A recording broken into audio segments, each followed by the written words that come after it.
Welcome back to the channel. It's your boy Schoolboy here. I'm back with another video, and today we're going to be talking about Real Housewives of Potomac. This is the, of course, my weekly roast and review of the show.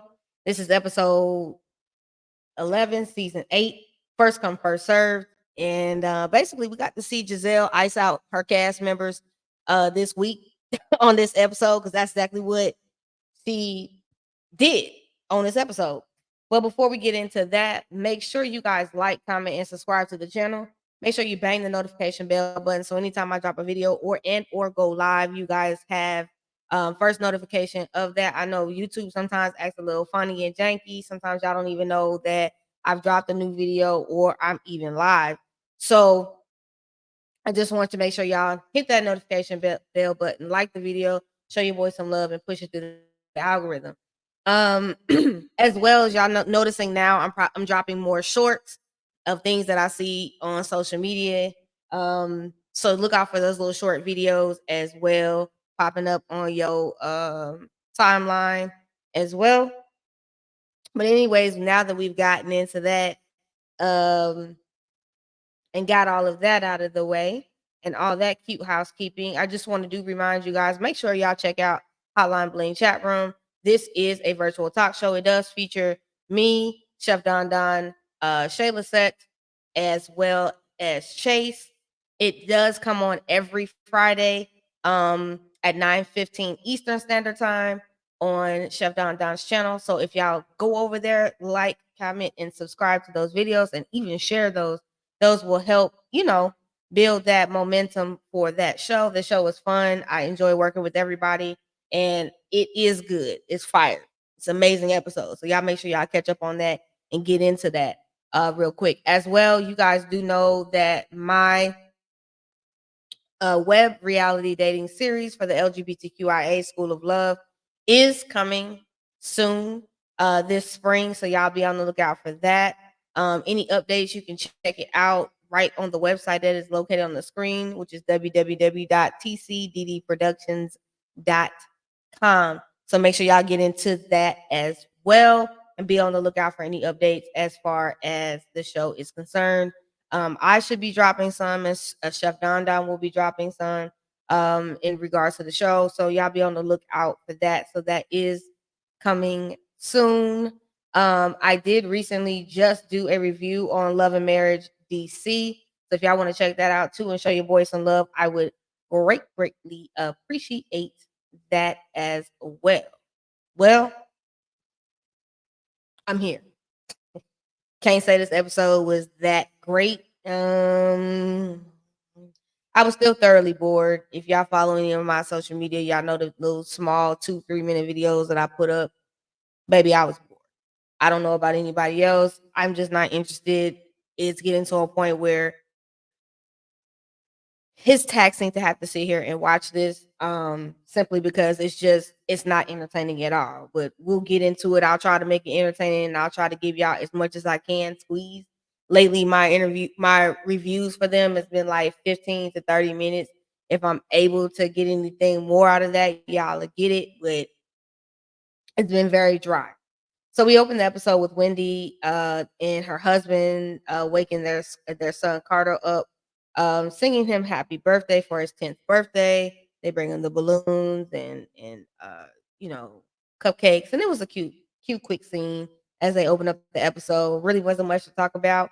Wendy and Eddie have a beautiful family, and I love seeing them when they are on the screen. You do get the family dynamic with everything. We then venture over to Ashley and Giselle. They're talking about their athleisure line GNA. That's kind of I don't know why the hell I started thinking about DNA when I'm thinking about that GNA. It's stupid. It's a stupid name. I mean, I guess they wanted to use their initial, but they could have found a much better, clever way. But then again, Giselle and Bird Brains podcast is named Reasonably Shady. So I'm not gonna expect too much articulation between either one of none of these women that I just mentioned. So we get on. Ashley says she's trying to make money again since Michael was the breadwinner. And yeah, because the reality is, if you divorce Michael, you're not going to be able to live the life that you've been living. You're accustomed to that life where the money never ends. And this is why you have not divorced Michael. We know that. We're we see each other, and that's exactly what it is. Um, she claims she likes being a kept woman. We know. Um, and she wants to now, but now she wants to make money, and you only want to make money so that you can be stable to leave Michael. But I still believe that even with the athleisure clothing line, with you and Giselle, with the check that you're going to be receiving, I don't still see that you're going to be able to afford that home and that mortgage that Michael has purchased. I still believe you are still going to not I'm not gonna say you're gonna be like on pork and beans and beanie weenies, like you're gonna be eating pork and beans and hot dogs. But I do think it is not going to be to the accustomed that you want to be at, and that is a major thing for you, Ashley. And you know that. So we scroll on down to, and FYI, the samples that they shown look like a beauty supply store clothes.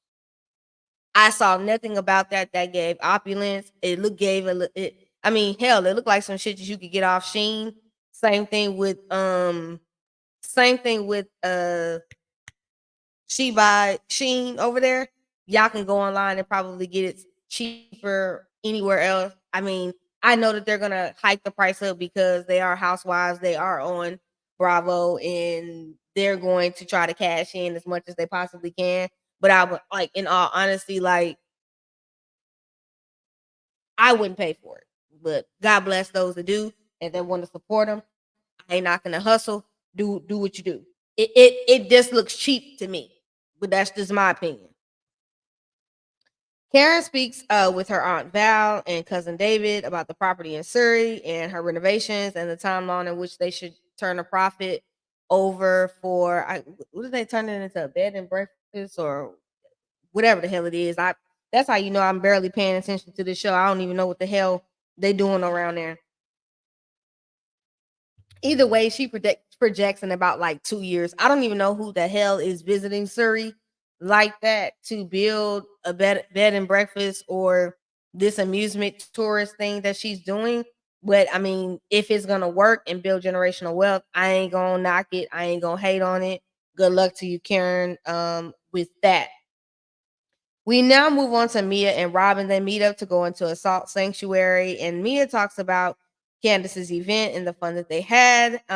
Mia brings up the trip to Surrey and how Karen is picking names out of a fishbowl. And Robin says Karen is obsessed with her, and she kind of figured that out the first time that she saw a picture of her family in her phone when they went out to lunch. And baby, I don't think Karen and her mole don't give a damn about you, Robin, like that. You and Juan have successfully fumbled your own bag on national TV. You have successfully played the dumb wife role. You have successfully made yourself look like an idiot. So therefore, I don't think Karen was ever been obsessed with you. I think you want Karen to be obsessed with you. I think Karen wants you and Juan to be honest about the open marriage that you probably got around there. And I think that's just what it honestly is. Like, we're not gonna sit here and torture ourselves with it's just monotonous at this point. If I'm just gonna keep it a buck 50. No one cares like that. Um Mia brings out how she wanted to divorce G at one point, and Mia, you know why. He couldn't afford to keep you. Okay. You were a high paid, high priced, slow hoe. Okay. They ain't got the money no more. The coin is cut off. The family has cut the coin off. Now you ready to go ahead, cut the umbilical cord of being married to the man anymore because the money is not there. And the sad part about it is Robin clocked your tea because she says you basically don't have the leisure of being able to do what you want to and spend what you want anymore. So now the relationship is expendable. And they flash back to how G says he met her when they went on that couples trip and everything. And basically, and again, I've said this before. I've dated women that were strippers, and conversation was something that they gave. Like, a lot of men like to meet different strippers or talk to strippers for conversation, and conversation only was what they really felt um about. And that's just really what it was. They like conversation. They pay the girls to talk because they don't want to talk to their wife at home and stuff like that. I've known that. I've dated women that have gone through that. So I don't really like. I could get in there and start telling y'all my damn business, and I ain't gonna do that. Mia asked Robin if her and Juan are in therapy, and sorry, Mia does say that she's kind of rethinking things, but we know, flash forward to now, she didn't put them papers in, and we know why. Mia asked Robin if her and Juan are in therapy, and Robin says no. Robin says they don't have any issues with each other, so they don't need therapy. But yet, last week when you was getting the family stretched out at the stretch lab, you were saying that y'all wasn't spending time with each other, even though he ain't got no job. This is why I always say either the editing is really messed up on this show, or Robin is not really fully telling everything, or y'all are just kind of skating around shit and making it seem like it's not what it is, but we actually know what it is. But y'all are just choosing not to be honest, and that's okay. Y'all ain't got to be honest. Um,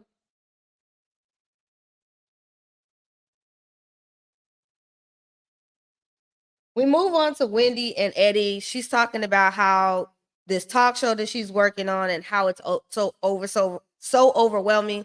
Wendy, get a damn green screen, get a damn mic, maybe a soundboard, get some damn lights, and call it a day. It ain't that hard. All this production team shit, you don't need that when you're starting off on YouTube. Ask any content creator, it's really not that deep. Okay. It ain't like you down round to anybody's NBC, MSNBC, ABC, 1, 2, 3. You ain't doing none of that. So stop, cut it out. Just cut it. Um, Eddie is talking about Happy Eddie and him being an attorney and them just trying to juggle it all. And then they just ended up talking about how they have to fit in, knocking the headboard in a little bit more. Since they working a lot, they don't want to forget about, uh doing the nasty. I mean, that was all that was to that scene. Not too much, not anything incredible. I don't really have any much more to say on it. Um Karen and Ray go on a date night, or I guess day date, because I know it was before 5 o'clock since they hit happy hour time, or it was around happy hour time. Um, Ray was up in the middle of the day drinking Captain Morgan. Karen's talking about her health and claims she was told to slow down on the working and to work out. And she's getting a trainer, and Ray doesn't want to be a man, doesn't want her trainer to be a man, and Karen does. And I'm just like, Karen, that's because your sex drive then heated up, and you still want to get a little shaboing boing, but you said you ain't using your mouth no more on Ray. So I don't know how often Ray can get it up on the blue pill, because I would be kind of concerned for his age. But Ray, you better go on to let her look at some eye candy, because hell, Karen got needs, damn it. Let her look at something at least. Karen told Ray she picked Ashley, Giselle and Candace and Wendy to go to Surrey with her. And they talk about that. We roll on to the next scene. Next scene is Naneka, Ike, and Ike, or no Neck and Ike are at their new home. He's looking for his work badge, just packed down somewhere. She's mad because he opening up boxes. Giselle comes over to see their new home, and she's in this hoochie coochie dress where I think I almost saw her coochie. It was so small, and it was so hyped up. And for it to be, it used to be a pastor's wife. You really, She got these stovepipe legs stuck in these wedges, and she's, going up the stairs. And I'm just trying to make sure that the cameraman don't rise up no further till we see that whether Giselle got draws on or not, because I'm confused. Giselle asks about the baby thing, and Nneka says she went to get a second opinion, and she took Mia with her, and the suggestion was an IUI in which they inject the sperm directly into the egg to immediately get you pregnant. And Nneka says, Karen did show her around Potomac, but then shaded the fact that she lives in North Potomac. If anybody knows about the DMV area or knows about Potomac, but that small, baby, it's not even that huge. You could blink through the motherfucker and you drive through it. It's really not that big. Okay. The north side is where you have older homes. It's still Potomac, but it's gonna have older homes. It's just like Giselle. She lives in Bethesda, but she lives in the older part of Bethesda, Maryland. In the newer part of Bethesda, it's newer homes. Kind of like they use the analogy of having new money, or it's newer set of upbuilt homes. So really, that's what it is. She got an older home. She still spent a lot of money, but probably not as much as she would have spent if she had a newer home and she did the renovations on it. Okay. So she didn't get no shit that was turnkey ready. Giselle was like, how she got enough nerve to talk about you and she's renting. Girl, everybody don't. And at their age, no shade. If I was as old as Karen and Ray, I wouldn't be trying to buy no home neither. No shade. I would. But that's just me. Okay. I wouldn't be trying to. So, it is what it is. Therese so happens to bring her and her musty and sweaty body through, because every time you see Sharice, it looks like she's been walking 100 miles and she's sweating profusely. I don't know if that's menopause or it's just like she really is walking because she ain't got no core. She shows up, and they sit around, they're drinking, looks like Boone's Farm, and they're talking about Karen and her shade. Giselle says she's not going anywhere with Candace and Wendy, and Karen needs to respect that. But I also feel like this, but yet you are the same woman that insinuated Chris Bassett tried to sexually assault her, that he tried to sexually assault you in a way at the reunion. And the words that you use insinuated all of those things. And because Candace ate you up at their reunion about what you said last year, now you don't want to be around her, but you can't take accountability for what the hell you insinuated, Giselle. And another issue for me is that how the flying can Giselle determine who the hell she wants to film with? Again, this is why I have issues with watching this franchise, because one thing that I understand what Beverly Hills and Miami get is that, yeah, you got to have conflict, but you got to move the story forward. We can argue, fuss, fight, cuss each other out, but we have to move this storyline forward because we have to make a show for you guys to be entertained to watch. And I feel like Potomac does not do that. They do not do that. They're in refusal to freaking do it. And you wonder why no one's interested, because you can't get past the BS beef. Now, this beef between Candace and Chris, Candace and Giselle, she has every right to feel that way. Giselle, you need to own your shit. But I understand when you have a whole lot of fans that's gonna agree with you blindly, okay, and uphold your BS, you're gonna continue to do it. And as long as Bravo is not forcing y'all to learn how to move these storylines forward, this is the way it is. And it's very sad. I'm watching this entire season and it's divided as hell. You can tell people are refusing to film with people. And so now we have a boring ass show that we have to sit here and struggle to review because it's trash. It's trash. It's not only the production company, but it is also them as castmates. Y'all are ruining the show as well. But I don't think it's fair that Giselle can sit here and ice out her cast members and do whatever the fuck she wants to do. Where they do that at?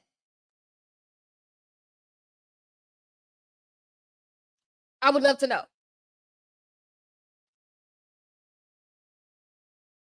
Naneka later gets invited because Giselle refuses to come.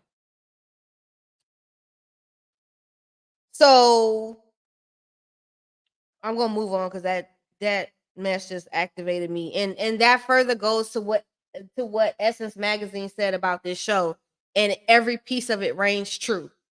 It's trashy, and y'all have allowed Giselle and Robin to do whatever the hell they want to do, especially Giselle. Naneka, Wendy, Karen, and Candace and Ashley go to Surrey County. Karen brings up Mia being rude in a last minute invite. Naneka says she got a last minute invite as well, just because Giselle declined. And Karen says, she receives that and she apologized for the last minute invitation. Wendy brings up the Happy Eddie event, and he'll be reaching out to the guys about attending. They ask Wendy if Naneka and Ike will be invited. She acted like she ain't hear them, the producers in the confessionals, in the green screens. Not only is Giselle doing it, but now you have Wendy also doing it back to them, which I'm not mad that Wendy is doing it back to them, but at the same time, y'all all realize y'all are causing the show to be shitty because y'all are all icing each other out. So what does it look like when it's translated onto the TV? It looks actually horrible. And then on top of that, none of y'all have a storyline with as many housewives that y'all actually have on this show. It's honestly pathetic that we can't have one decent storyline out of this entire show.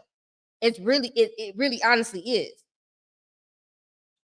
Then the NECA, and my thing is also Wendy too. If you ain't want to invite the damn lady, just say you are not inviting her because you ain't trying to be in her presence.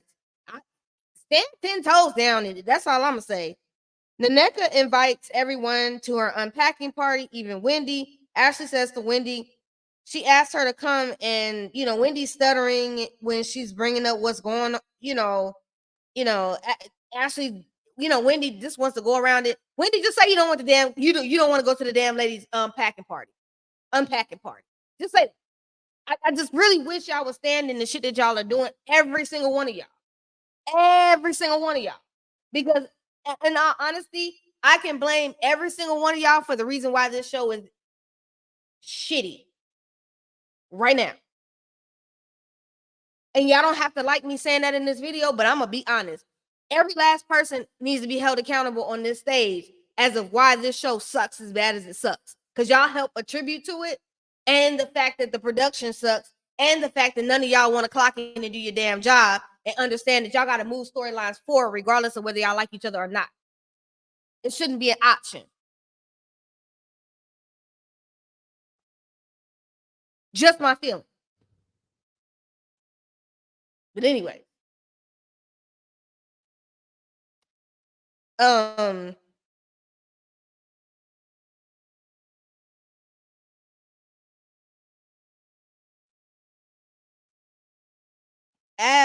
Candace asks, basically Ashley what's going on in her life. She says the clothing line with her and Giselle, and Wendy laughs and says this is an April Fool's joke, and Ashley says she's bothered, and no, we're laughing, and Wendy is thinking exactly what everybody in the world is thinking. How in the hell are you and Giselle have anything synonymous with fashion? It is nuts to all of us. We all think it's weird. We all don't think it's you or her being fashion killers in any type of way. And we're just thoroughly just like curious of how this is supposed to work. To be honest with you, we are all curious.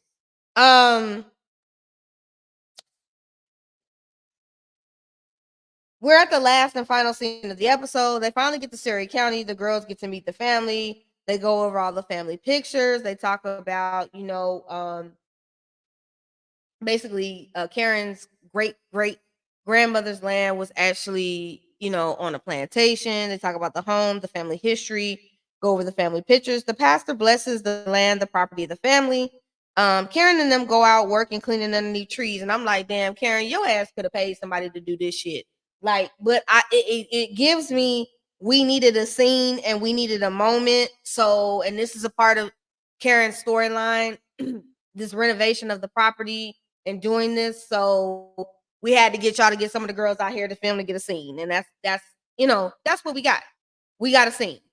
Um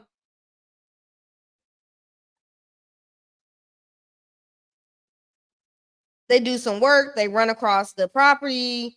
They're talking about trying to get Naneka and Wendy to be cool. And Wendy says basically she has no desire to get to know Neka due to all of the stuff with the shrine and the mama and all of that foo la la and a bunch of damn mess. So at the end of the day, that was the end of the episode. That's it. Ain't got no more. Again, another subpar episode. I ain't gonna give it a if I had to give it a grading scale, I would give it a D. It's not the best. Again, this is going to be a long season for us. I just really want to fast forward to the reunion and see what we get when it comes down to it. Thank you for joining me today on this video. I appreciate all the love. Please make sure you like, comment, and subscribe to the channel. Make sure you follow me on Twitter at school_boy and on Instagram at school_boy_2021. If you like the content today, you can always donate to the Cash App and or Venmo scrolling at the bottom of the screen. And that's all I got. See you in the next video. Love y'all. Bye.